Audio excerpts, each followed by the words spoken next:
Good morning. Maharaja Surajmal PG महाविद्यालय की online classes में आप सभी का स्वागत है। आज हम बीए सेकेंड ईयर का पेपर सेकेंड मध्य प्राचीन भारतीय संस्कृति का इतिहास, भारतीय संस्कृति के इतिहास की जो मुख्य प्रवृत्तियां हैं उसके एक टॉपिक है हमारे सिलेबस में जैन धर्म। आज उसके ऊपर हम चर्चा करेंगे। जैन धर्म और बौद्ध धर्म दोनों काफी इम्पोर्टेंट टॉपिक है। उन दोनों के ऊपर हम आने वाले वीडियोज में चर्चा करेंगे। जैसा कि आप सभी को मालूम है कि 6वीं शताब्दी ईसा पूर्व में भारत में बौद्धिक और आध्यात्मिक चेतना का उत्थान हुआ, जिसके परिणाम स्वरूप आमूलचूल परिवर्तन हमारे देश में हुए। इसी तरह विश्व के संदर्भ में बात करें तो हम भारत, ईरान, चीन, यूनान आदि देशों में भी 6वीं शताब्दी ईसा पूर्व में बौद्धिक परिवर्तन हुए, तार्किक चिंतन का विकास हुआ। उसी तरह से भारत में भी हुआ। 6वीं शताब्दी ईसा पूर्व तक भारत, ईरान, चीन, यूनान आदि देशों की में एक सुविकसित संस्कृतियों का विकास हो चुका था, परंतु इस समय तक सभ्यता एवं संस्कृति के अंदर कर्मवाद, पुरोहितवाद, यज्ञवाद, अंधविश्वास आदि का बोलबाला हो चुका था। इसी प्रत्युत्तर के इसी के प्रतिरोध में बौद्धिक एवं आध्यात्मिक विकास के साथ साथ तार्किक चिंतन का विकास हुआ। ऐसे व्यक्तियों का जन्म हुआ जो तार्किक और मनन शक्ति के द्वारा कुछ नई भावनाओं को समाज के सामने प्रस्तुत करना चाहते थे और चाहते थे कि तार्किक और मनन शक्ति के द्वारा वह समाज में फैले अंधविश्वासों, बुराइयों, कर्मकांडों को दूर कर सके। इसी कड़ी में भारत में महावीर स्वामी और महात्मा बुद्ध का उदय हुआ। इसी तरह से यूनान में पाइथागोरस का जन्म हुआ। चीन में महात्मा कन्फ्यूशियस लाओत्से का जन्म हुआ और ईरान में महात्मा जरथुस्त्र का जन्म हुआ। इन लोगों के द्वारा तत्कालीन समाज में 6वीं शताब्दी ईसा पूर्व में तार्किक और बौद्धिक स्तर पर और अपने विचारों का प्रचार प्रसार किया, जिसके परिणाम स्वरूप भारत में भी तार्किक और बौद्धिक चिंतन के क्षेत्र में काफी कार्य हुआ। उन्हीं में से एक हम बात करेंगे आज जैन धर्म की, जो महावीर स्वामी के द्वारा पुनर्स्थापित 6वीं शताब्दी ईसा पूर्व में किया गया था। जैन धर्म कोई महावीर स्वामी के द्वारा उदय किया हुआ कोई नया धर्म नहीं था, बल्कि ये उनसे पहले से चला आ रहा, बल्कि यूं कहें तो वैदिक धर्म से प्राचीन भी ये माना जाता है। जैन साहित्यों एवं ग्रंथों से पता चलता है कि महावीर स्वामी से पहले जैन धर्म में 23 तीर्थंकर हो चुके थे। तीर्थंकर की जैन विद्वान और महात्माओं को तीर्थंकर कहा जाता था। उनसे पहले 23 हो चुके थे और महावीर स्वामी 24वें तीर्थंकर थे। पहले जो तीर्थंकर थे उनका नाम ऋषभदेव मिलता है और जो 23वें तीर्थंकर है उनका नाम पार्श्वनाथ मिलता है, जो महावीर स्वामी से 250 वर्ष पहले थे। परंतु ऐतिहासिक दृष्टि से और ब्राह्मण साहित्य से हमें केवल पार्श्वनाथ के बारे में काफी कुछ जानकारियां मिलती है, परंतु अन्य जो 22 तीर्थंकर है उनके बारे में हमें बहुत कम जानकारी प्राप्त होती है। उनकी ऐतिहासिकता पर संदेह प्रकट किया जा सकता है। अतः महावीर स्वामी को जानने से पहले हम थोड़ा सा जैन धर्म के 23वें जो तीर्थंकर है पार्श्वनाथ, उनके बारे में हम थोड़ा जानेंगे। जैसे कि मैंने आपको बताया कि महावीर स्वामी से लगभग 250 वर्ष पहले, यूं कहें तो लगभग 8वीं सदी ईसा पूर्व में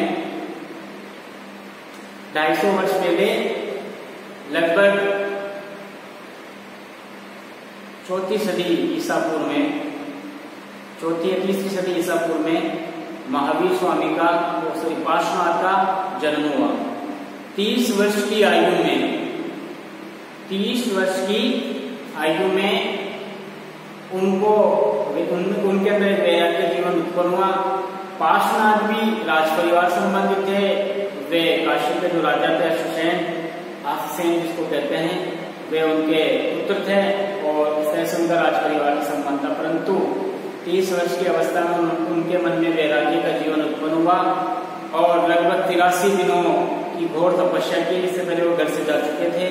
83 दिनों की घोर तपस्या के पश्चात समेत पर्वत पर उनको कैवल्य ज्ञान प्राप्त हुआ। इसके पश्चात से ही लगभग 70 वर्षों तक, 30 वर्ष की आयु में उनको ये ज्ञान प्राप्त हुआ तो 70 वर्ष की आयु तक उन्होंने जैन धर्म का प्रचार प्रसार किया और 100 वर्ष की आयु में उनका देहांत हुआ। इस प्रकार से पार्श्वनाथ ने तत्कालीन समय में प्रचलित जो ब्राह्मण धर्म के कर्मकांड थे, यज्ञवाद थे, पुरोहितवाद थे, उनका जमकर मुकाबला किया, उनका जमकर विरोध किया, विश्वासों का विरोध किया और अपने समय में 4 संघों अथवा गणों का निर्माण भी किया, जिसके माध्यम से उन्होंने जैन मत का प्रचार प्रसार किया। इसके अतिरिक्त उन्होंने व्यक्तियों में जो पार्श्वनाथ द्वारा एक सामान्य व्यक्ति का या जो जैन ऋषि थे, श्रावक थे, श्रावणी थी, उनको सही मार्ग पर लाने के लिए उन्होंने 4 सिद्धांतों का प्रतिपादन किया। अहिंसा, सत्य, आस्था और अपरिग्रह। इनमें 5वां जो तत्व जोड़ा था, जो महावीर स्वामी ने जोड़ा था, वह था ब्रह्मचर्य। 4 सिद्धांतों का उनके द्वारा पालन करवाया गया था। इसके अलावा उन्होंने उनके जो अधीन काम करने वाले, उनके जो अधीन रहकर ज्ञान प्राप्त करने वाले लोग थे, वे निग्रंथ कहलाए, क्योंकि वे बंधनों रहित, ग्रंथियों रहित हुआ करते थे, इसलिए वो निग्रंथ कहलाए। बाद में जब महावीर स्वामी का उद्घोष हुआ तो महावीर स्वामी ने भी प्रारंभ में पार्श्वनाथ के जैन धर्म का ही पालन करना शुरू किया था, परंतु बाद में उन्होंने उसको छोड़कर अपना नया तरीके से जैन धर्म में और कुछ नई चीजों को जोड़कर अपना कार्य आगे बढ़ाया था। तो इस प्रकार से 23वें तीर्थंकर की जानकारी हमें तत्कालीन साहित्यों से प्राप्त होती है, ब्राह्मण साहित्यों से उनकी जानकारी में मिलती है। अब हम बात करते हैं महावीर स्वामी। महावीर स्वामी जिनका बचपन का नाम वर्धमान था, ये जो वैशाली के अंदर एक क्षत्रिय जातक कुल था, कुंडग्राम में उनका जन्म हुआ था। जन्म को लेकर 2 मत है। एक मत के अनुसार 540 ईसा पूर्व में इनका जन्म हुआ था, दूसरा मत कहता है कि 599 ईसा पूर्व में इनका जन्म हुआ था। इनके पिता का नाम सिद्धार्थ था, जो कुंडग्राम के एक सरदार थे। कुंडग्राम छोटा सा राज्य था, उसके सरदार थे, वैशाली के अंदर था। इसी तरह से इनकी जो माता थी त्रिशला थी, ये जो लिच्छवी नरेश चेतक थे उनकी बहन थी, वह इनकी माता थी। बाद में इनका विवाह यशोदा से कर दिया गया और उनसे उनकी पुत्री प्राप्त हुई थी प्रियदर्शना का विवाह महावीर स्वामी ने जमानी नामक एक सरदार था, उनके साथ इनका विवाह किया, जो जैन धर्म के प्रमुख अनुयायियों में से माने गए। यूं बताया जाता है कि जब महावीर स्वामी वर्धमान का जब जन्म हुआ था तो ज्योतिषियों ने भविष्यवाणी की थी कि ये चूंकि राज परिवार संबंधित है, शासकीय क्षत्रिय शासन संबंधित था, कि यह तो ये चक्रवर्ती सम्राट बनेंगे या फिर एक भिक्षु, इनकी जीवन गृह त्यागने वाले भिक्षु बनेंगे। ये उनके बारे में भविष्यवाणी की गई थी। 30 वर्ष की जब उनकी आयु हुई तब उनका मन वैराग्य में लगने लग गया और समय के पिता का भी देहांत हो चुका था।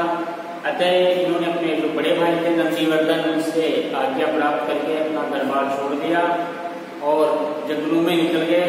12 वर्ष तक इन्होंने कठोर तपस्या की। 12 वर्ष तक इन्होंने कठोर तपस्या की। प्रारंभ में इन्होंने पाश्चात्य का जो जैन धर्म था उनके अनुसार तपस्या करने का काम किया, वस्त्र भी पहना करते थे, लेकिन बाद में उनका मन उनसे टूट गया और लगभग 1 वर्ष के पश्चात उन्होंने वस्त्र आदि को भी अन्न वस्त्र आदि को भी त्याग उन्होंने दिया। तत्पश्चात बिना वस्त्रों के ही तपस्या में लीन हो गए। कीड़ा वगैरह के शरीर पर चिपक चुके थे, उनको खाने लग गए थे, लेकिन फिर भी इनका ध्यान अपने ध्यान से नहीं हटा और ये अपने ध्यान मग्न लगे रहे ज्ञान प्राप्ति के लिए। 12 वर्ष के पश्चात इनको जम्पिया ग्राम या जम्पिका के समीप ऋजुपालिका या ऋजुपालिका नदी के तट पर ज्ञान की प्राप्ति हुई। ऋजुपालिका नदी के तट पर ज्ञान की प्राप्ति हुई और तभी से उनको केवलीन कहा जाने लगा। केवल्य ज्ञान प्राप्ति के कारण उनको क्या कहा जाने लगा? केवलीन। और अपनी सभी इंद्रियों पर काबू करने के कारण उनको जिन भी कहा जाने लगा। केवल्य ज्ञान प्राप्ति के कारण उनको महावीर स्वामी को केवलीन भी कहा जाने लगा और अपनी इंद्रियों पर काबू पाने के कारण उनको जिन भी कहा गया। इसी तरह से घोर तपस्या में अपना साहस दिखाने के ऊपर, अपना साहसी पराक्रम दिखाने के कारण वे महावीर भी कहलाए। इसी तरह से विभिन्न बंधनों से मुक्त होकर जब वे मुक्त हुए, ग्रंथियों से मुक्त हुए, तो वे निग्रंथ भी कहलाए। इस प्रकार से महावीर स्वामी केवलीन, जिन, महावीर, निग्रंथ आदि नामों से भी जाने गए। ज्ञान प्राप्ति के पश्चात उन्होंने अपने मत का, जो अपना ज्ञान प्राप्त किया था, उनका प्रचार प्रसार वे करने लगे और लगभग साल के 8 महीने में वे अपने मत का प्रचार प्रसार विभिन्न क्षेत्रों में होकर किया करते थे। मगध, कौशल, काशी के जो ज्ञान प्रचार का मुख्य केंद्र थे, वहां इन्होंने ज्ञान का प्रसार किया। इनके मत ने विभिन्न राजवंश के लोग भी इनसे प्रभावित हुए और उन्होंने भी जैन मत को स्वीकार किया। इन्हीं में भी श्री नरेश चेटक, अवंती का राजा प्रद्योत, मगध के राजा बिंबिसार, अजातशत्रु, चंपा नरेश दतिवान और सिंध सोबेश के शासक उदयन, ये भी इनके मत के अनुयायी बन गए, इनसे काफी प्रभावित हुए। हालांकि बिंबिसार और अजातशत्रु को बौद्ध साहित्य में बौद्ध भी बताया गया है। इससे पता चलता है कि राजा, तत्कालीन राजा महाराजा सभी धर्मों में पैसे आसक्त सभी को रेस्पेक्ट दिया करते थे, इसलिए उन्होंने जैन मत को भी काफी रिस्पेक्ट दिया, उनके मत को स्वीकार किया। लगभग 73 वर्ष की आयु में महावीर स्वामी का पावापुरी पटना के पास इनका देहांत हो गया, निर्वाण इनको प्राप्त हुआ और तकरीबन 467 ईसा पूर्व या 527 ईसा पूर्व के लगभग इनकी मृत्यु हुई।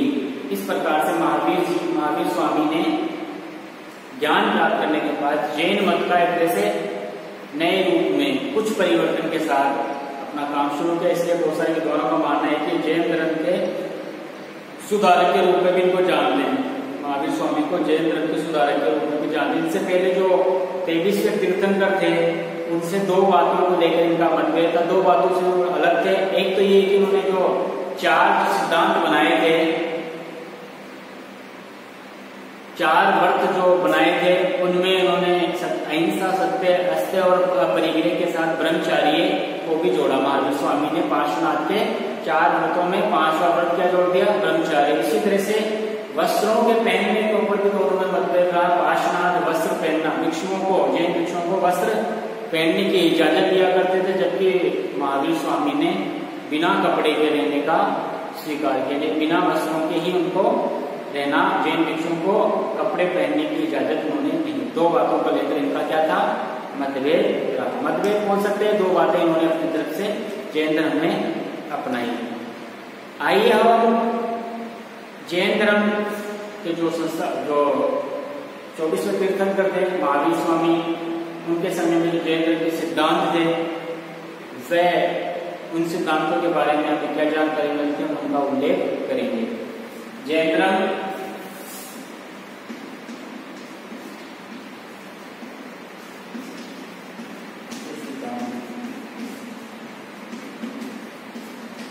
सबसे पहले बात करते हैं हम निवर्ती मार्ग।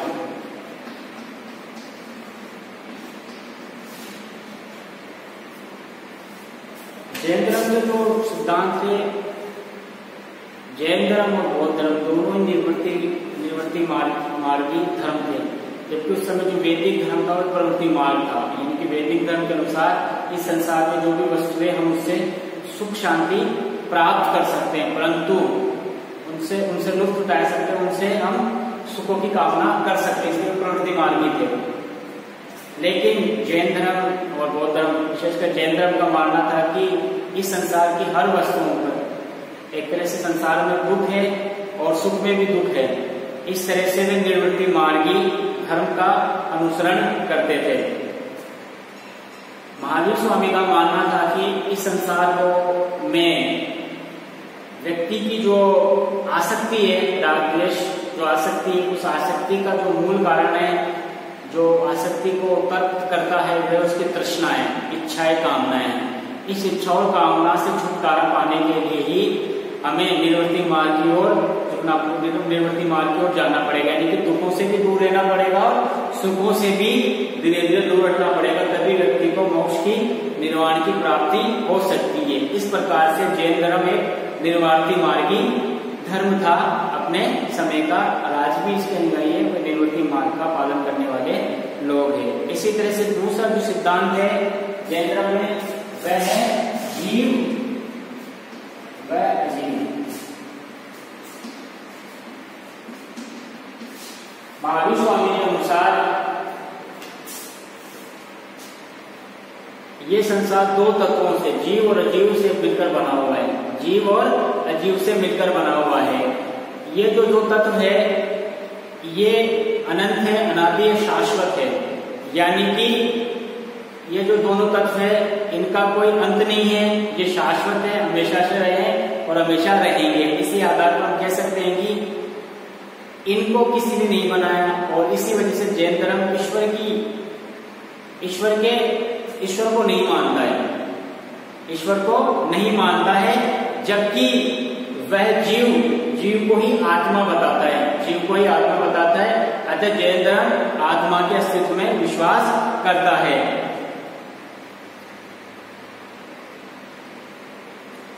जैन धर्म के अनुसार जीव अजीव यानी कि शरीर, जो अजीव है वो शरीर है, और जीव जो है आत्मा है। जीव अजीव के ढांचे यानी कि शरीर में निवास करता है और उसी के अनुसार घटता और घटता रहता है। व्यक्ति के कर्मों के अनुसार वे घटता बढ़ता रहता है, उसके अपने कर्मों के अनुसार। इस जो कर्म है उसके अंदर एक तरह से पुद्गल, क्या है पुद्गल उस वस्तु को कहते हैं जिससे जोड़कर बड़ा किया जा सके या तोड़कर छोटा किया जा सके। जोड़कर बड़ा किया जा सके या तोड़कर छोटा किया जा सके, ये जड़ पदार्थ जो है वही पुद्गल कहलाता है, जो जीव को अजीव के रूप में विभाजित करता है, जीव को जीव के रूप में विभाजित करता है। इस पुद्गल के सबसे लघुत्तम जो भाग है वह परमाणुओं से मिलकर ही, इस जीव के जो पुद्गलों के जो पुद्गल जो है उसका जो लघुत्तम भाग है उसी से, परमाणुओं से मिलकर ही ये भौतिक संसार बना है। यानी कि विभिन्न छोटे छोटे कणों से मिलकर ये भौतिक संसार बना है। और इसके 5 गुण उन्होंने जैन धर्म में बताए हैं: स्पर्श, रस, गंध, वर्ण और स्वाद, शब्द। ये 5 तत्वों से मिलकर ये संसार बना है, जिसमें जीव और अजीव की क्रिया उसके द्वारा चली जाती है। जीव और अजीव के संबंध का जो माध्यम है वह कर्म है। जीव और अजीव के मध्य संबंध का माध्यम है कर्म है, और पुद्गल ही कर्म है जो जीवन को घेरे रहता है। जो पुद्गल है विभिन्न तत्वों से मिलकर बनता है, वह कर्म के द्वारा ही बना होता है। एक तरह से वही कर्म है, यानी कि व्यक्ति कोई कर्म करेगा तो उससे पुद्गल बनेगा। और पुद्गल जो जीव को घेरे रहता है, ये पुद्गल ही जीव को घेरे रहता है। और कर्म जीव पर रंग, रूप, रस और गंध की विशिष्ट एक छाप बनी रहती है। रंग, रूप, गंध, विशिष्ट की छाप बनी रहती है। इस तरह से एक तरह से लेशा मात्र उस पर चढ़ा रहता है। इस तरह से कह सकते हैं कि जैन धर्म जीव और अजीव दो चीजों पर, दो तत्वों में विश्वास करता है। जीव अजीव दोनों का संबंध है, दोनों शाश्वत है, अनंत है, अनादि है। अजीव नामक शारीरिक ढांचे में जीव रहता है और इसके अंदर ही उसको पुद्गल जो जड़ पदार्थ है उस पुद्गल के द्वारा ही कर्म की प्राप्ति होती है। और कर्म का एक तरह से जीवन चक्र, कर्मों का चक्र चलता रहता है और उसी चक्र के कारण मनुष्य पुनर्जन्म के और कर्मवाद के चक्कर में फंसा रहता है। इस पुद्गल को अलग करना ही, पुद्गल से इस कर्म को अलग करना ही बंधन को एक तरह से तोड़ना है। और इस बंधन को तोड़ने के पश्चात ही व्यक्ति जन्म मरण के चक्र से छुटकारा प्राप्त कर सकता है, उसको निर्वाण प्राप्त हो सकता है। यानी कि जो व्यक्ति के अंदर जीव में पुद्गल होता है उसको अलग होते ही व्यक्ति के कर्म से उसका जो बंध था, एक तरह से बंध बना हुआ था, उसको जो टूट जाता है और इस प्रकार से व्यक्ति जन्म मरण के चक्र से छुटकारा प्राप्त कर लेता है। अर्थात जीव और अजीव दो तत्वों पर जैन धर्म का विश्वास है और उनका मानना है कि व्यक्ति के जो कर्म है वह कर्म जीवों के ऊपर से लिपटे रहते हैं और उसी के माध्यम से कर्मों का आवागमन चलता रहता है, जीवन मरण का चक्र उसका चलता रहता है। जब तक कि पुद्गल नामक कर्म को हम तोड़ेंगे नहीं, हटाएंगे नहीं, इस बंध को हटाएंगे नहीं कर्मों के साथ, तब तक जीव का आवागमन चलता रहता है। तत्पश्चात ही व्यक्ति जन्म मरण के चक्र से छुटकारा पा सकता है, जन्म मरण के चक्र से छुटकारा पा सकता है। जीव और जीव के बाद बात करेंगे बंध और मुक्ति।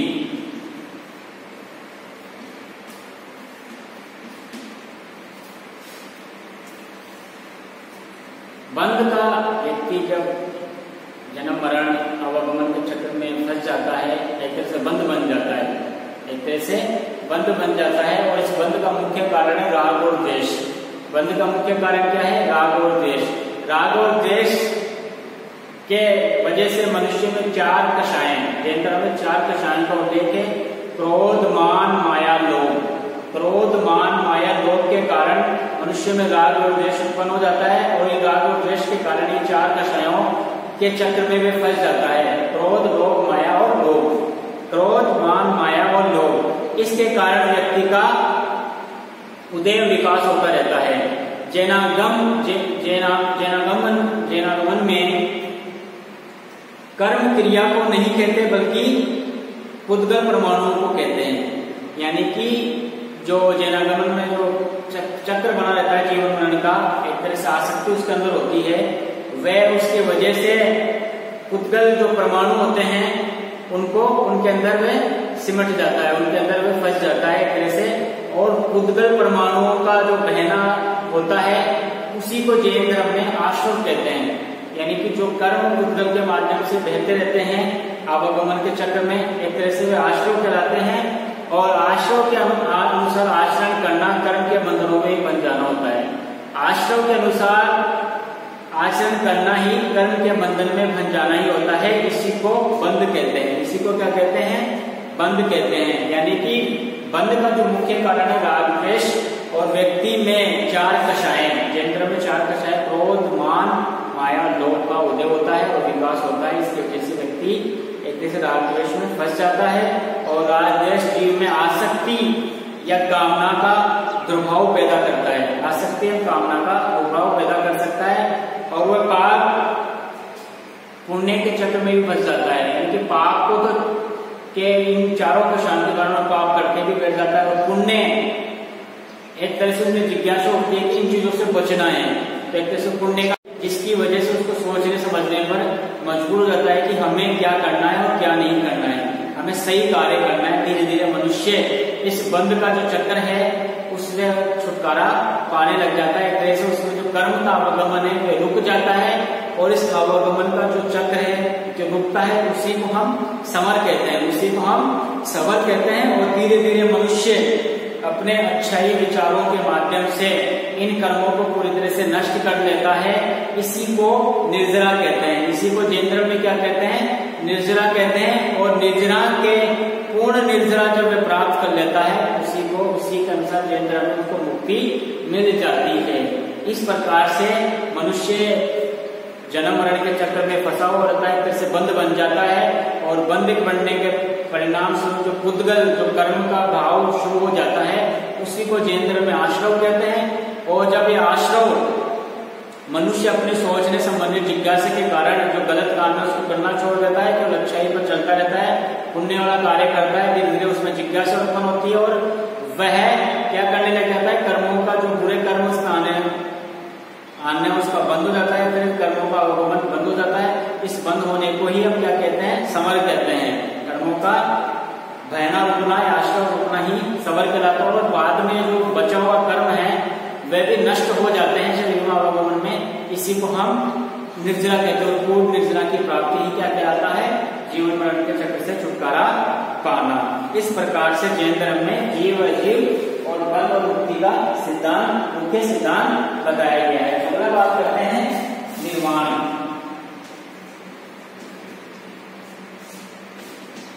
जैन धर्म का अगला सिद्धांत है निर्वाण। निर्वाण प्राप्ति जैन धर्म का चरम लक्ष्य है। जैन धर्म का चरम लक्ष्य निर्वाण मार्ग धर्म का एक प्रमुख लक्ष्य जैन धर्म में निर्वाण प्राप्त करना है। इसके लिए उसे कर्म फल से पूरी तरह से मुक्त होना पड़ेगा, मुक्त होना पड़ेगा। निर्वाण का अर्थ अस्तित्व की समाप्ति नहीं है, बल्कि कर्म वचन मन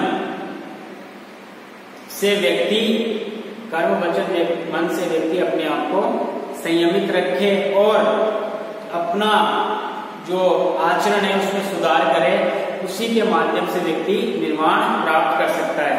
निर्वाण का मतलब ये नहीं कि व्यक्ति में शून्यता, अक्रमण्यता या निष्क्रियता आ जाएगी। अक्रमण्यता, शून्यता, निष्क्रियता का मतलब ही निर्वाण नहीं है, बल्कि व्यक्ति अपने आप को संयमित रखते हुए कठोर तप और कामना करके जीवन में फिर से कंट्रोल कर ले, उसी को निर्वाण कह सकते हैं। उसी को क्या कह सकते हैं? निर्वाण कह सकते हैं।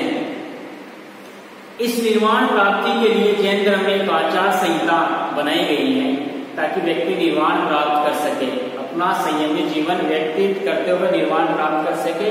इसी को आचार संहिता को त्रिरत्न भी बोलते हैं, यानी कि समय दर्शन, समय ज्ञान और समय चरित्र या समय आचरण। ये त्रिरत्न जैन धर्म के मुख्य तत्व है जिससे वह निर्वाण प्राप्त कर सकता है। त्रिरत्न कौन कौन से हैं? समय दर्शन, समय ज्ञान, समय चरित्र या आचरण।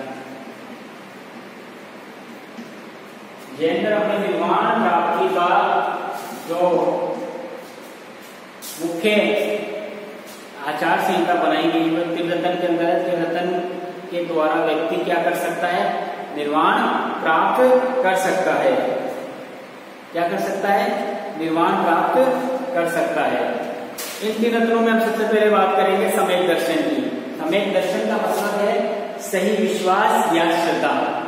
सही विश्वास या श्रद्धा, सत्य में विश्वास रखना ही सम्यक श्रद्धा या सम्यक दर्शन कहलाता है। इसके जैन धर्म में 8 अंग बताए गए हैं। सही विश्वास या श्रद्धा, यानी कि सत्य में विश्वास, सही में विश्वास रखना ही सम्यक दर्शन है। इसके 8 अंग बताए गए। जब तक व्यक्ति इन 8 अंगों का पालन नहीं करेगा तब तक वह सम्यक दर्शन का पालन नहीं कर सकता।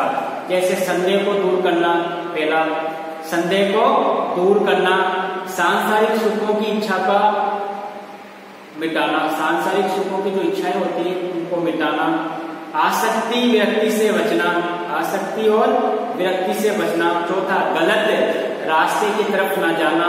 5वां, अधकचरे विश्वास से भ्रमित न होना, अधकचरे विश्वास से भ्रमित न होना। 6वां, सही विश्वास पर जमे रहना। 7वां, सभी के लिए समान प्रेम रखना। और 8वां है जैन धर्म के सिद्धांतों में पूर्ण विश्वास रखना। यही सम्यक दर्शन है। इन 8 अंगों का पालन करते हुए व्यक्ति सम्यक दर्शन का पालन कर सकता है। दूसरा है सम्यक ज्ञान। सम्यक ज्ञान का मतलब होता है सही विचार, अर्थात सत्य और असत्य का में भेद करना ही सम्यक ज्ञान कहलाता है।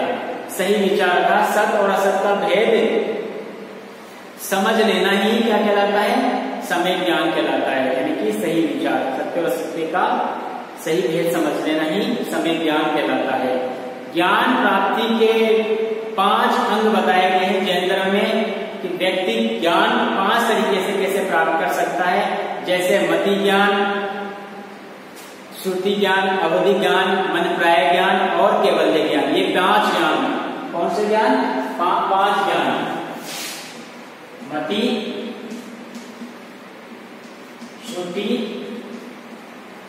अवधि, मन प्राय और 5वां है केवल्य।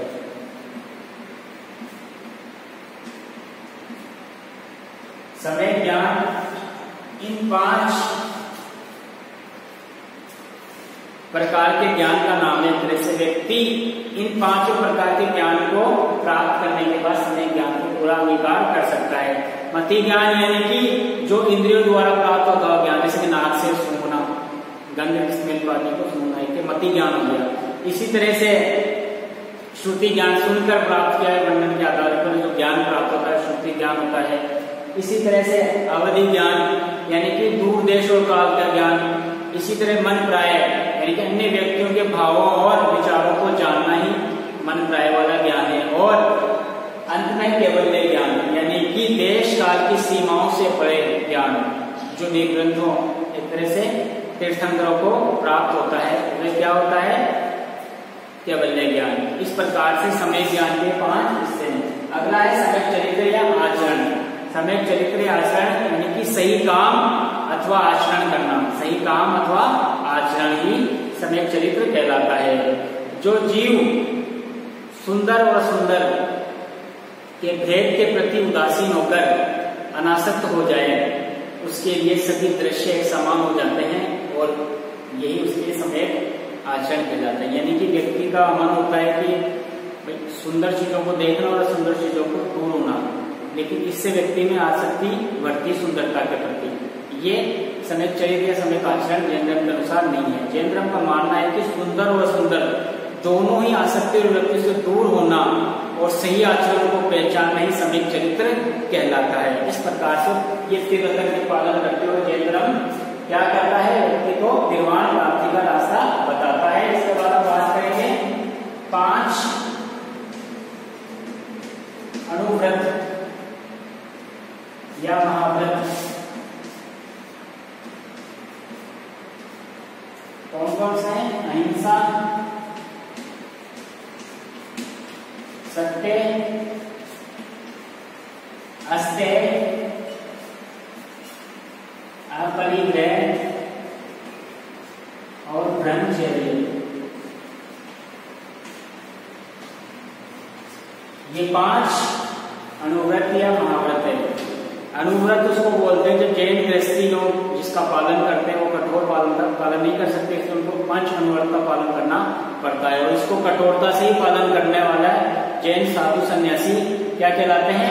पंच महाव्रत का पालन करने वाला कहलाता है। जैन धर्म में चरित्र निर्माण पर काफी बल दिया गया है, चरित्र निर्माण पर काफी बल दिया गया है। और जैसे कि मैंने आपको बताया गृहस्थियों के लिए तो अणुव्रत होता है और साधु सन्यासियों के लिए क्या होता है? जैन साधु सन्यासियों के लिए पंच महाव्रत। इसमें सबसे पहले जो मुख्य एक तरह से केंद्र है जैन धर्म का अहिंसा। ये जैन धर्म का एक तरह से सारांश रूप कह सकते हैं हम अहिंसा। अहिंसा क्या है? मन, वचन और कर्म से किसी के प्रति अहिंसा की भावना न रखना ही सबसे बड़ा तत्व जैन धर्म में माना गया है। अहिंसा। सत्य यानी कभी भी झूठ मत बोलो, किसी भी हालत में सत्य पर ही अडिग रहो। इसी तरह अस्तेय, चोरी न करना, किसी की वस्तु, किसी के हर तरह के जो भी चोरी के लोग कैटेगरी में माना जाता है उससे पूरी तरह से पाबंद इसमें किया गया। अपरिग्रह, संग्रह न करना, धन दौलत वस्तुओं आदि का संग्रह न करना ही अपरिग्रह। ब्रह्मचार्य, जो महावीर स्वामी ने 5 व्रत जोड़ा था ब्रह्मचार्य, वह है विषय वासनाओं से दूर रहना। दूसरा, शरीर की अपवित्रता को दूर रखना ही ब्रह्मचार्य का पालन है। ये जैन धर्म से 5 अणुव्रत या पंच क्या बोलते हैं? पंच महाव्रत इसको हम बोल सकते हैं। इसके बाद हम बात करेंगे 7 शील व्रत की। जैन धर्म में 7 शील व्रत का सिद्धांत भी दिया गया है। इसी तरह से 5 समितियों का भी उल्लेख किया गया है। और एक और सिद्धांत है अनेकांतवाद या साहतवाद का सिद्धांत, हम उसके ऊपर चर्चा करेंगे। इसके अलावा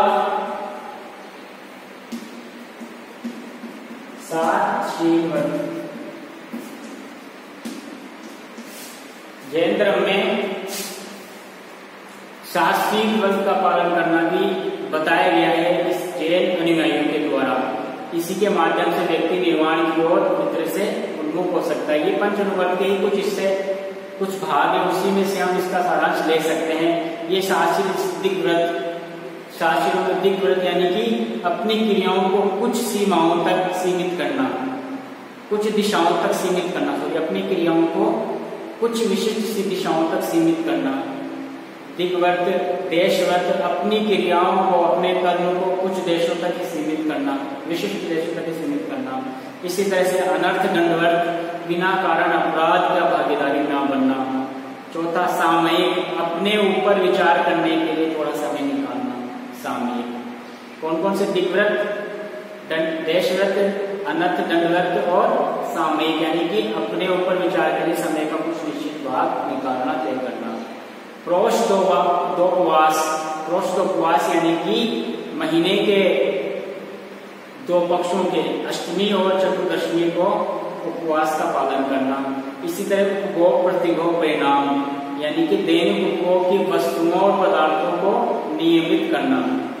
उपभोग प्रतिभोग परिणाम यानी कि दैनिक उपभोग की वस्तुओं और पदार्थों को नियमित करना। और 7वां है अतिथि संविभाग, यानी कि घर आए साधु या उपासकों को भोजन कराना, तत्पश्चात स्वयं भोजन करना। ये 7 शील का व्रत का पालन करना जैन धर्म में अनुयायियों को बताया गया है। दिग्व्रत, देशव्रत, अनर्थ, दंडव्रत, सामयिक, प्रोष्ठोपवास, उपभोग प्रतिभोग परिणाम और अतिथि संविभाग। 5 समिति, जैन धर्म में के सिद्धांतों में 5 समिति, 5 समिति का भी उल्लेख किया गया। जैन धर्म के अनुसार मनुष्य को अपने दैनिक जीवन में 5 बातों की सतर्कता हमेशा रखनी चाहिए। इसी को 5 समितियों के अंदर उन्होंने बांटा है। जैसे कि इरिया समिति, इरिया समिति के अंदर चलते फिरते समय सावधानी बरतना ताकि किसी जीव को नष्ट ना हो, कोई जीव नष्ट ना हो सके। इरिया समिति यानी कि चलते फिरते सावधानी बरतना ताकि कोई जीव नष्ट ना हो सके। इसी तरह से भाषा समिति, बोलते समय सावधानी बरतना ताकि गलत शब्दों से किसी को ठेस ना पहुंचे। एरिया समिति, भाषा समिति। तीसरा है ऐषणा समिति, यानी कि खाना खाते समय सावधानी बरतना ताकि किसी जीव को नष्ट ना कर सके, किसी जीव को कष्ट ना पहुंच सके। ऐषणा समिति। आदान निक्षेप समिति, वस्तुओं को उठाते रखते समय सावधानी बरतना ताकि किसी जीव जंतु को कष्ट ना पहुंचे। और अंतिम है उत्सर्ग समिति, शंका दीप शंका से निपटते समय सावधानी रखना ताकि जीव की हत्या ना हो और गंदगी भी ना फैले। ये 5 समिति जैन धर्म के सिद्धांतों मानी गई। एरिया समिति, भाषा समिति, ऐषणा समिति, आदान निक्षेप समिति और उत्सर्ग समिति। अगला जो सिद्धांत है अनेकांतवाद या स्यादवाद। ये जैन धर्म का बहुत महत्वपूर्ण सिद्धांत माना गया है। जैन दर्शन के अनुसार वस्तुओं के अनेक रूप हो सकते हैं। महावीर स्वामी का मानना था कि जो कुछ हम देखते हैं जरूरी नहीं कि वे किसी दूसरा व्यक्ति को वस्तु देख रहा हो तो इसके लिए वही अनुमान वे लगाए जो हम लगा रहे हैं। इसलिए जैन धर्म का मानना है कि किसी भी वस्तु के कई रूप हो सकते हैं। जिसको एक व्यक्ति देख रहा हो उसके लिए अलग रूप हो सकता है, दूसरा व्यक्ति देख रहा हो उसके लिए अलग रूप हो सकता है। इसी को जैन धर्म में एकांतवाद या स्यादवाद का सिद्धांत कहा जाता है। यानी कि जीवन मुक्त जो जैन धर्म के जो ज्ञानी पुरुष होते हैं जिनको अर्हत भी कहा जाता है, निग्रंथ भी कहा जा सकता है, वही ऐसे व्यक्ति होते हैं जो वस्तुओं के विभिन्न रूपों को देख सकते हैं, विभिन्न रूपों को देख सकते हैं। ज्ञान की विभिन्नता के आधार पर महावीर स्वामी ने इसके 7 प्रकार बताए। अनेकांतवाद सिद्धांत कितने प्रकार बताए? 7 प्रकार बताए। जैसे कि कोई वस्तु है, हम बोलते हैं है, दूसरा बोलेगा नहीं है।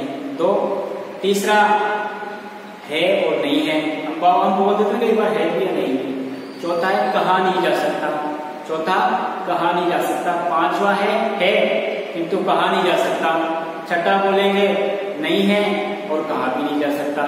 7वां है और नहीं है किंतु कहा भी नहीं जा सकता। ये 7 सिद्धांत ही जैन धर्म में अनेकांतवाद या स्यादवाद या सप्तभंगिनी के सिद्धांत के नाम से जाने जाते हैं। ये जैन धर्म के सिद्धांत का मूल है।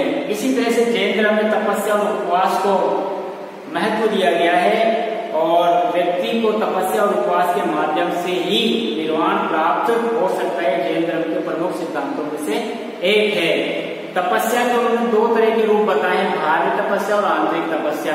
बाह्य तपस्याओं में जैसे कि व्रत रखना, अन्न त्याग, भिक्षाचार्य तथा कष्ट सहन करके इनके बाहरी शरीर को कष्ट देके ये काम करना, ये बाह्य तपस्या हो सकती है। आंतरिक तपस्याओं में नम्रता, सेवा, स्वाध्याय, ध्यान और शरीर त्याग सम्मिलित हम कर सकते हैं। तो तपस्या और उपवास को जैन धर्म में महत्वपूर्ण माना गया है। इस प्रकार से हमने जैन धर्म के सिद्धांतों की चर्चा करी।